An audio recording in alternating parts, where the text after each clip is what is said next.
Les travaux se passent bien d'une façon générale. On a pris du retard, comme sur tous les chantiers, à cause de l'épidémie de Covid-19.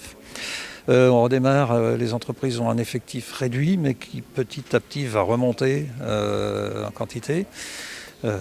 Néanmoins, on ne pourra pas rattraper le temps perdu, ni même le rythme perdu, puisqu'on va travailler maintenant un peu moins vite qu'auparavant. Donc là, on est dans la deuxième tranche et c'est vrai que c'est pour nous, les élus, une première visite de chantier.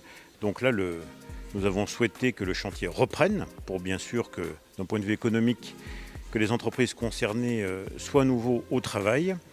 Et on peut constater les avancées dans ce qui est un élément très important du patrimoine d'Aix-les-Bains, puisqu'il s'agit d'une église de style romano-byzantin, que le choix des peintures qui a été fait, je le rappelle avec une coloriste spécialisée, révèle encore mieux la beauté intérieure de cette église. L'extérieur, c'était l'objet de la première tranche que tous les Aixois ont pu remarquer.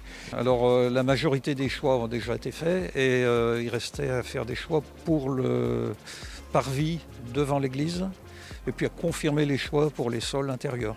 Donc les confirmations étaient faites. Pour le parvis, on va retravailler un petit peu pour la semaine prochaine, notamment sur sa forme, sa dimension.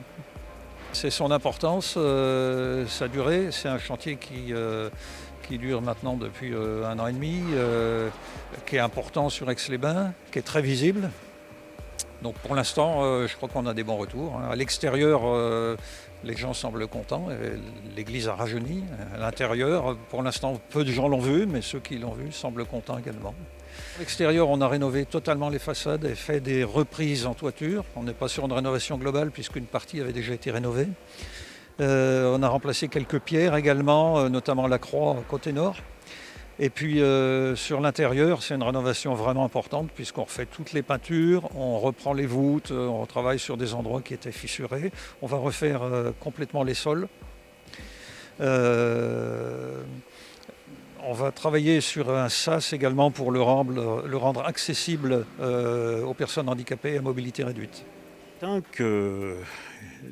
Vu la nature, l'étendue des travaux autour de nous, beaucoup de choses ont été faites à la main, avec une sorte d'éponge en frottant.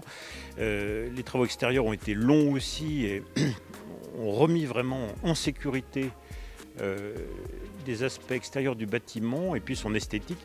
Donc il est certain que c'est des travaux qui vont s'inscrire pour le coup dans la durée.